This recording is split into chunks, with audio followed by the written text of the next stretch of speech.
It has been complete chaos outside Bethlehem this week. I mean, complete chaos. I have never seen anything like it before. You see, Caesar has issued this decree that everybody must come back to their hometown and be registered for the census. Vendors are selling things like mad. It would take a complete miracle to top what I've seen here in Bethlehem. I mean, a complete miracle. Before I get ahead of myself, my name is Stuart, and this is my inn, the Bethlehem Bed and Breakfast. We were going to call it the Holiday Inn, but we just never thought it would catch on. It's been quite a night, I tell you. There was this couple that came later on after all the rooms were full. This couple came up, and the girl, she said, "Please, sir, do you have any place for us to stay?" And I told them, like I've told everybody, "I'm sorry, but this inn is full." But she looked at me and she said, "Please, we've been traveling for 85 miles. We are so tired." And my wife, she heard the whole conversation, and she saw something that I didn't see. She saw that this girl was pregnant, and she kind of jabbed me in the gut, and I knew that that meant A, I find them a place to sleep tonight, or B, I find myself a place to sleep tonight. So I chose A. And I told them they could stay in the barn.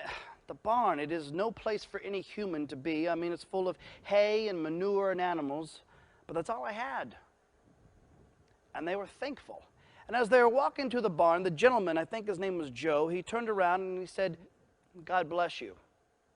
Then he placed his hand on his wife's stomach and he said, "Because he's about to bless us." You should have seen this couple. There was something so different about them, something amazing. You should have seen the way they treated each other, the way he treated her. The only word that I can describe it is a word we don't even use that much, but it's the only word that I can think of. Holy. I know it's an odd word, but you should have seen them. They were just set apart. There was just something different about them. You know what? It's just too hard to describe. Describe your rooms for me, please. Pardon me? Your rooms. I need a place to stay tonight. I'm sorry, but all my rooms are full. There is no vacancies here. Oh, you're telling me. This whole census thing, I mean, I wasn't even going to come, but then my CPA said I had to, so here I am. Well, you're out of luck here, sir.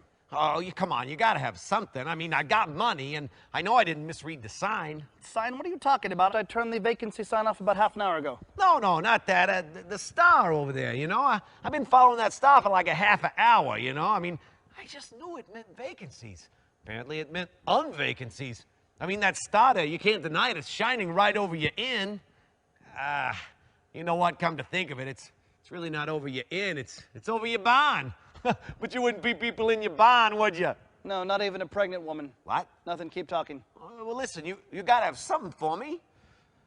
You know what? All I have for you is just a nice cup of coffee. Ooh, no. I get kind of jittery if I drink caffeine at night. No. It's decaffeinated. Drink up. You sure that's decaffeinated? Because it tastes like the real thing. Oh, yes. That's the secret of New Pharaoh's naturally brewed decaffeinated coffee.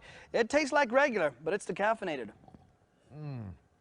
That, my friend, is a good cup of joe. That's right. You know, the only thing that I really need here is, some bread?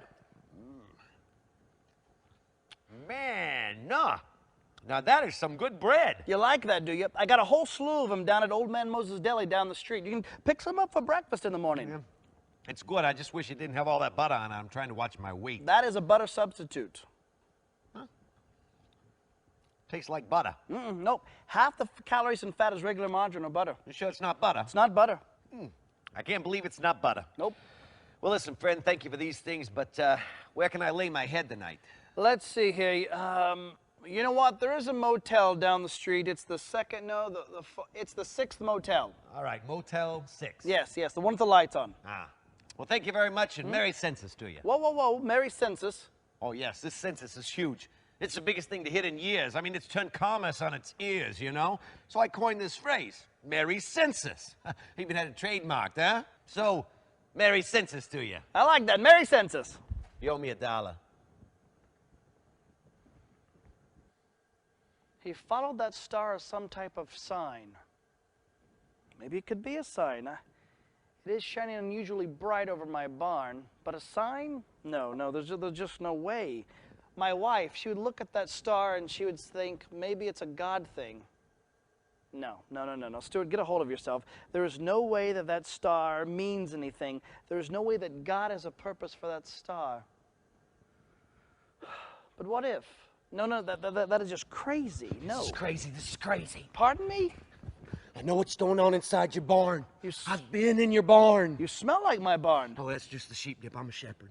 How do you know about my barn? The star. The star said it all. And them angel alien things. Look, here I was just minding my own sheep, right? And my sheep were like, you know, and then that alien angel thing appeared and it was like, ah! And then I was all like, ah! And then that alien angel thing said, fear not. And then what? What? After the ba and the oh and the ah, then what? And then it said, that alien angel said, fear not, for behold, I bring you good news of a great joy that shall be for all the people. For unto you is born this day in the city of David a Savior, which is Christ the Lord. And this shall be a sign to you. You will find the babe wrapped in cloths and laying in a manger. And then all of a sudden there's a bunch of them alien angel things all over. And they were all over. And so then we came to your barn, and it was just like they said. We walked in. Out came the baby, just like they said. How do you know all this? It's etched inside my brain. The aliens, angels put it in there. I gotta tell everybody I come in contact with. Did you hear that? No, I did not. No. I gotta go. Merry Census. You owe me $2. So the girl had a baby, and that shepherd believes an angel led him to my barn. A shepherd really believes that God has a purpose for that star. The shepherd sees miracles every day, and I keep waiting for one. A miracle would be God showing himself in the flesh. Now that would be a complete miracle. But I can't get away from all the things he said. I mean, maybe God has a purpose for that star. Maybe it's guiding some weary travelers tonight. I think it'll take a very wise man to answer that question. We're going to find a wise man in this place. Is this the place? The place? The place. Come on, I've got time to waste. All right. Don't be in such a haste. What's in the case? Well, the case. The case. This is the place. What's your name? Reuben King. King Stewart. You can call me Rue. Call me Stu. Here's my card. I deal in impossibilities. Impossibilities. That's my job. All right. What's in the case? A barrage. Barrage of what? Bulk. What kind of bulk? Expensive bulk. For who? The baby. The baby? How did you know about the baby? I followed the star. You followed the star. I followed the star to the baby in the barn. You followed the star to the baby in the barn in Bethlehem. Basically. The baby, the star, impossible. That's my job. All right. No more braiding around. Watch your beef. Can I bounce a secret off you? And as he leaned in closer, I could only think of one thing. Tic-tac. Ah, thank you. And only 1.5 calories per mint. Bingo. Here's the deal, Stu. I'm not going to lie to you. I'm going to be straight. I'm going to be frank. I'm going to be coy. I'm going to be curt. I'm going to be Captain Kirk. I'm not going to pull the wool over your eyes. I'm going to lay all my cards out on the table. Get on with it, Rue. All right, Stu. The baby in the barn. What about the baby in the barn? The baby in the barn is the Son of God. The baby in the barn is the Son of God.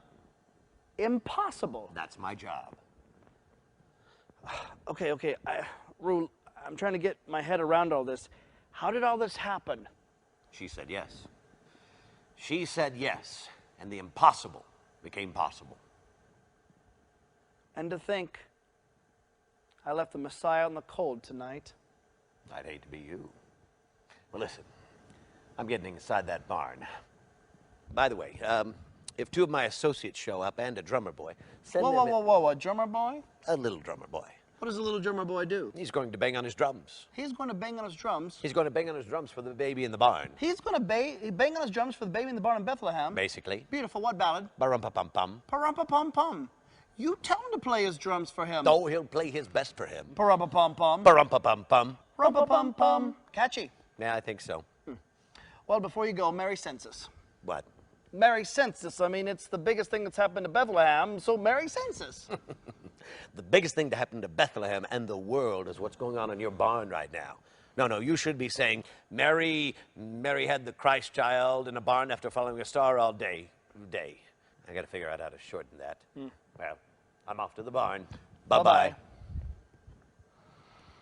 Well, it's starting to happen. Bethlehem will soon be waking up, and they'll be wanting food in their stomachs, and they'll be getting in their own little world. What they won't realize is that a Savior has just entered the world.